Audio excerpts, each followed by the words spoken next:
पति की अकस्मात मृत्यु हो गई, लेकिन पूरे गांव ने उस पर दोबारा शादी न करने का दबाव डाला। वांग गुई ने यांग क्याओयू को डिंगलिंग से पैसे लेने के लिए कहा, लेकिन जब पैसा नहीं मिला तो डिंगलिंग ने अपनी पत्नी के साथ बाहर जाकर कुछ काम करने की बात की और उन्हें विरोध का सामना करना पड़ा। आखिर हुआ क्या था? डिंगलिंग ने सुना कि यांग शियाओयू के घर से झगड़े की आवाज आ रही है। वह तुरंत उसके घर भाग गई और देखा कि यांग शियाओयू और दावा एक दूसरे को पकड़कर रो रहे हैं। डिंगलिंग, तुम वो यहाँ सिर्फ तुम्हारी कैसे वजह आ से है। गए? तुमने उनसे 50 रुपये उधार लिए थे, अब ये कर्ज फिर से देने की जरूरत पड़ गई है। मेरे पास इतने पैसे कहाँ से आएंगे? साफ सुनो, उसकी बातों में ना आओ। वो बस इसी बात को लेकर बड़ा मुद्दा बना रहा है ताकि राजा स्कूल न जाए। तुमसे कुछ लेना देना नहीं है। मैं हमेशा नहीं चाहता था कि वो स्कूल जाए। अब कैसे जाएगी लड़कियों के साथ?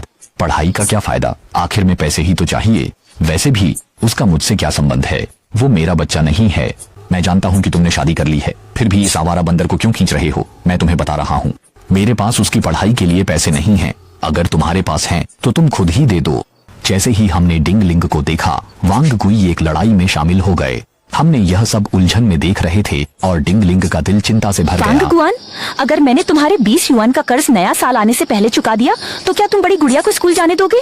डिंगन, उस पर विश्वास मत करो। वो जानबूझकर बहाना ढूंढ रहा है ताकि बच्चा स्कूल न जा सके। और तुम कहाँ से पैसे लाओगे? यह पता था कि यह वांग गुई का बहाना है, लेकिन इसका थोड़ा बहुत संबंध मुझसे भी है। उन्हें वांग गुई को लाभ उठाने नहीं दे सकता जिससे दमा नुकसान उठाए। ठीक है, तुम जल्दी से पैसे चुका दो। पैसे चुकाओगे तो मैं उसे पढ़ाई जारी रखने तुम दूंगा। इंतजार करो, मैं तुम्हारा लौट आऊंगा। काम ढूंढने का दबाव अब बहुत बढ़ गया है, इसलिए लिन घर लौट आई और झांग गुईफंग से फिर वही बात कह दी। झांग गुईफंग ने उसे देखा और सोचा कि वॉल्टर को संतुलित रखें। अगर तुम्हें सच में बाहर जाना है तो ठीक है, तुम ही बच्चे को साथ ले जाओ। मैं तुम्हारी मदद नहीं करूंगी। बेटी, चाहे तुम सहमत हो या नहीं, मैं जरूर गांव में जाकर तुम्हारे भाई को ढूंढूंगी। अगर तुम मेरे साथ नहीं जाओगी तो मैं खुद जाऊंगी। तुम सच में उल्टी दिशा में चल रहे हो और कोई लड़की घर से बाहर इस तरह नहीं घूमती। बस तुम ही हो जिसे बाहर जाना है। हम अभी भी शियाओयू के परिवार का पैसा बकाया है।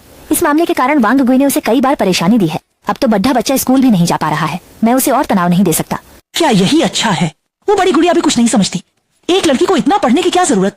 बस अपना घर और जमीन समझ ले, वही काफी है। क्यों बेकार में तामझाम करती हो? देखो तुम, क्या तुम पढ़ नहीं सकते? क्या ये मददगार है? क्या इसे खाया जा सकता है? सोचा था कि बड़ी माँ के खोने जैसा कुछ हम दोनों को करीब लाएगा, पर बिना शिक्षा की पत्नी की सोच तो बिल्कुल ही पिछड़ी और सड़ी निकली। यहाँ तक कह सकते हैं कि यहाँ कोई ऐसा इंसान नहीं है जो उस वाक्य को दिल से समझ सके। अगर तुमने ठान ही लिया है कि गांव में काम खोजने जाओगे तो मैं तुम्हें नहीं रोकूंगा, लेकिन अपना बच्चा छोड़ दो।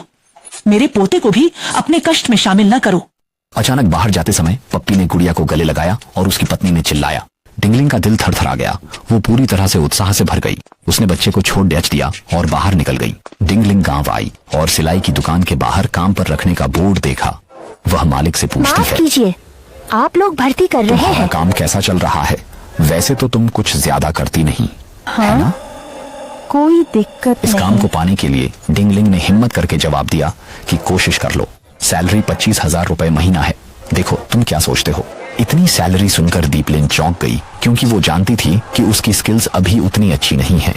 एक बार जाती है और गलती कर देती है। बॉस, हम पहले कभी यह काम नहीं किए हैं। ऐसा करो, मुझे 1 हफ्ते का समय दो। मैं यहाँ 1 हफ्ते में सीख लूंगा। अगर 1 हफ्ते के बाद भी तुम्हें लगे कि मैं ये नहीं कर सकता तो मैं खुद ही मान जाऊंगा। क्या आप इस पर विश्वास करते बॉस ने हैं? देखा कि डिंगलिंग की आत्मविश्वास भरी मुद्रा और उसकी स्मार्टनेस और फिर दुकान को भी लोगों की जरूरत थी, तो उन्होंने डिंगलिंग के अनुरोध को मान लिया। यह तो डैलान को खुश कर देगा। बॉस, आप देखिए मेरी ये कला कैसी है। ठीक है ना? वाक्य ठीक है, थोड़ा अस्पष्ट। हाँ, ये सब बॉस ने तुझे ही सिखाया है। अरे दीलिंग, क्या तुम जानती हो कि गर्मियों में किशोर लड़कियां कैसे कपड़े पहनती हैं? कपड़े और कैसे पहने जा सकते हैं? मुझे नहीं पता। वे सब साधारण और अनूठे स्टाइल पहनते हैं। कई लोग तकनीकी स्कर्ट पहनते हैं, कमर पर छोटी बेल्ट से कसा हुआ। अगर किसी ने लिया तो तुरंत नजर आ जाए। मैं तैयार। अगले साल गर्मियों में जब मौसम गर्म हो जाएगा, दुकान में भी इस तरह की स्कर्ट्स पेश की जाएगी। उस समय तुम्हारे लिए एक बनवा दूंगा, तुम्हारी वर्दी के लिए। तेरी हाइट से तो तू हमारी दुकान का पोस्टर बॉय वो तो लगेगा। मुमकिन नहीं है, उससे शर्मिंदा होना पड़ेगा। दर्जी की दुकान के मालिक एक बहुत समझदार व्यक्ति हैं। वह हमेशा अपने देखे गए सभी सुंदर चीजों को इस छोटे से गांव में लाना चाहता है, और उस दौर में ग्रामीण महिलाएं शारीरिक रूप रंग के बारे में सोचती ही नहीं। ये है महिलाओं की खास खूबसूरती।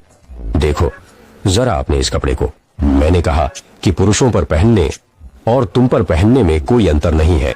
मैं तुम्हारे लिए थोड़ा बदलता हूँ, फिर तुम देखना। बॉस ने आराम से अपने ढीले कपड़े पीछे से थोड़ा कस दिए और अचानक कमर की रेखा बाहर आ गई। सकारात्मक मानसिकता से क्या यह बहुत बेहतर नहीं है? होंग्यान अचानक अंदर आ गया। अरे क्या ये बकवास नहीं है? बॉस ने व्यस्तता में हाथ खोला। लिंगनिंग, क्या तुम किसी के बारे में बात कर रहे एक हो? बेवकूफ वास्तव में बहुत जाना माना है। ओह, दीनिंग, ये अच्छा है।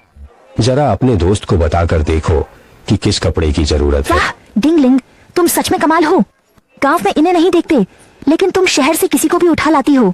जो होंगेन, तुम इतने घमंडी क्यों हो?